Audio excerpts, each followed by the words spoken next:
Welcome to the Whiskey Vault. I'm Daniel. I am Rex. This is a gift from magnificent bastard Tim Vassberg. Tim Vassberg, you magnificent bastard.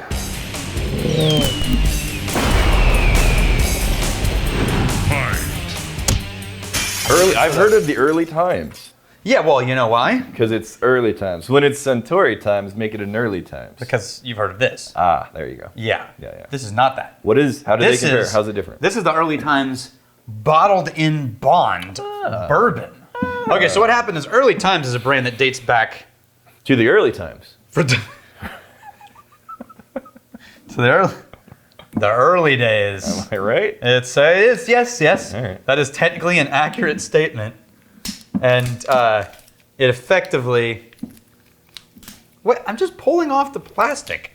Are you scared of that point of the blade or something? You wield. Like your swordsmanship is questionable. My swordship is legit. The only reason they handed you Sting is because you can't really... It's not. It's like in a bottle of hydrogen peroxide. Yeah, totally. What is that? What is that? It's the freshness seal. So that's the freshness seal. It came off the... Should we put it back in? Okay. Sure, yeah. That seems... Okay, That's not a a- promising start. That's a pretty dark color. It also looks kind of muddy. Is it just me or is it... I don't know. No, okay. it's It not was bad. just the, Yeah, it's clear. It's clear. It was the color variation in the... It's fine. Okay, so Early Times, Honey and brown sugar. yes. It's just classic. And then, Remember, Brown Foreman owns this one, is right? going to be your very, very traditional flavors. And what is that, like a slightly oaky tea, honey, brown sugar, slightly oaky tea. So this is Jack Beam, who started making Early Times whiskey. Jack Beam, Okay. right? A nephew to Jim Beam. And We should come out with a whiskey called Bim Jeem. Bim Jeem. You think they would... Bim Bim Jeem. Jeem. Yeah, Bim Jeem. Bim Jeem. Sorry. I really like that idea. No, then we shouldn't do it. Yeah. Like it. Like, no. Bim Jeem, it's a dad joke. No, son of a bitch. You're out.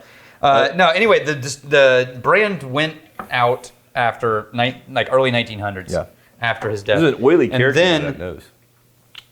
it was acquired by Brown, owner of Brown Foreman, in the early 1900s. Mm-hmm. And they launched the Early Times bottled in bond, which became like a big deal. Yep. Right? Obviously 100 proof. Yeah. And then, there were all these turns of things that happened with this one, but it eventually became the Early Times that we now know, which is not a bourbon. It is a old style Kentucky whiskey, right? Aged in oak, and it's actually a blend of bourbon and light whiskey. Okay. Right? And so that's the budget, right? So this is what everyone knows as Early Times on the budget shelf. Got it. And now light whiskey, basically you can do a higher distillation proof Yeah, not quite vodka, but higher than, than regular Yes. American whiskey proof. And so you remove a lot of the big low cut type things, and it's a smoother, pretty lighter vanilla. And they blend that with straight bourbon for Early Times. This is pretty rich in the traditional classic bourbon character. There's a vegetal note in this that I keep getting as I bring it back. That is it has that garden asparagus note to me. I'm not getting that. Let me see. I only got it the third or fourth time I came blind back into it, or just without paying attention. It's high corn. Oh, much sweeter on the taste. Much sweeter. Wow. The smell is more corn, dust, grain, and vegetal mixed with wood and slight sweetness. But then the taste is like pure brown sugar. Yeah, very, very sweetened brown sugar. Almost like a sweet tea. And then interestingly enough, the vanilla shows up on the finish. I don't get it on the nose, I don't get it on the taste. On the finish it shows up and that clings. It's a very clingy vanilla. That's the thing that is staying with you for the longest amount of time. Do you want to try the blended one? Sure, just to compare. Because I'm guessing that this is the bourbon that goes into the blend. Already the color difference on these is pretty obvious. This is much darker. I don't know that it's true, but it's possible this is the bourbon going into this blend. Okay. So what we might be tasting, See if we can find some common threads. is Although even what if happens to that bourbon when it's mixed with light whiskey. Right. You just can't handle yourself. What's going on right now? This is why I don't give you the knife. Yeah, where is my baby nut? Yeah, there's some. Oh, God. Oh. Did you see that? Did you see that? You talking about the short curly? Is that what you're talking about? Put it on anyway. Everybody's watching the show. Mental note, never drink that Never bottle. drink. Just hair. Pure hair. Oh. Okay. Oh. Definitely some commonalities, but this is a distillery that's not trying to color outside the lines, right? They're going for that classic palate. You're going to get just a lot more body and richness out of the bottle than Bond, obviously. The vanilla is king on the blend. You know what I mean? There's a little bit of a metallic light sugar note. See, I got like a metallic honey. The vanilla didn't show up for me on the blend. I just got like a metallic sweet honey. I mean, that's... But the bottled and Bond? Yeah, and it's way better. I'm looking up a price on it really quick. It's obviously, if you like a lot of flavor, a lot of character in your whiskey, that's obviously going to be the better whiskey for you. But you're not doing anything weird or different or funky in the world of bourbon. $20. Oh, well, $20? Yeah, would you... Hold on. That is an amazingly... $20. That is an amazingly well executed $20 bourbon. Right? Yeah. Okay. No, if we're talking... Yeah, my grid just changed. If we're judging on a $20 curve, damn, y'all. What? Hells to the yes. Let's get them in, yeah. That's what the lead rappers say. Yeah. The head rapper. They always say, hells to the yes.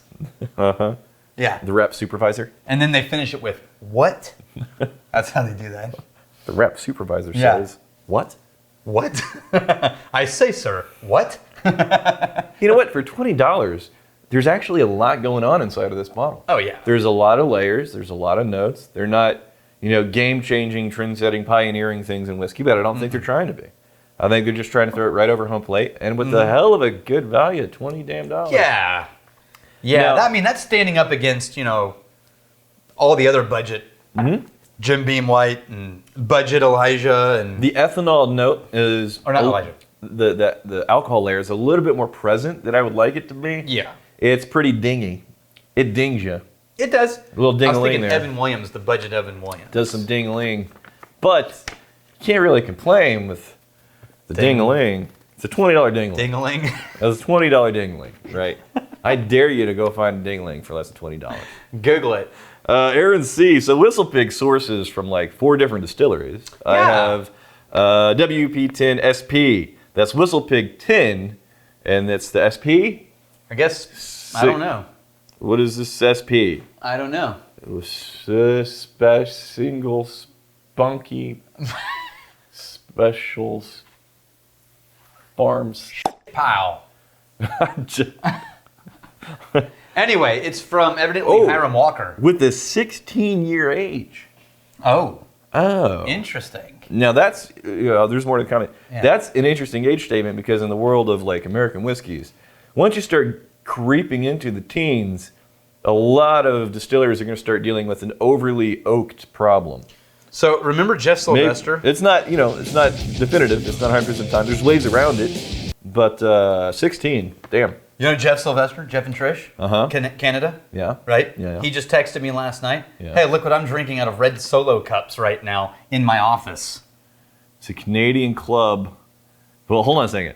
There's just 3 parts to this. Canadian club, wah-wah, 43 years old, wah-wah? Yeah, yeah. 43-year-old Canadian club. Damn, dude. All right. Right? Yeah, that's cool. He's drinking it out of a red Solo cups in the background. He has the Whistlepig 10 SPE, whatever that is, a 16-year age statement on it, distilled at Hiram Walker, and it is amazing. Yes. All right. Yeah, I love that. I think Get it's another cool. bottle, send it in. Wait. No. Garrett, I am doubly honored. Bottle Lord and the right. Muppet song. That's right. Which one is Animal and which one is Beaker? See, that was the question. Dude, I'm totally more Animal. Okay, so here's my argument, though. Wait, are you arguing for Animal? Well, How are you Animal? hang on. How am I Beaker and how are you Animal? No, in that comparison, I'm definitely Beaker. All right. But in the world of Muppets, Right. like, I was a professional drummer for 15 years. I'll tell you exactly. And who you I are. was always the aggressive, Right. very So you spent dramatic drummer. 15 years trying to be me. That's fun. And then you met the real thing. You met the real thing. I'm It's like, Beaker. no, it's a lost cause. I can't. No, I'll tell you exactly who you are.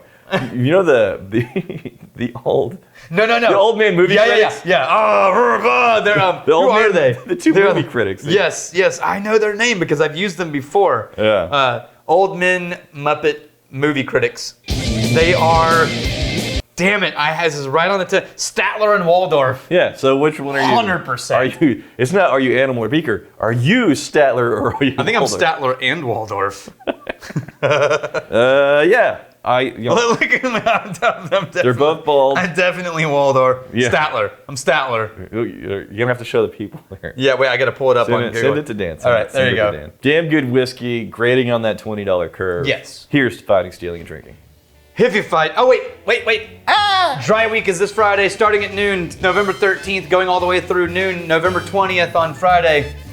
If you fight me, I fight for a friend. You steal me, you steal your liver. And if you drink, may you drink with us.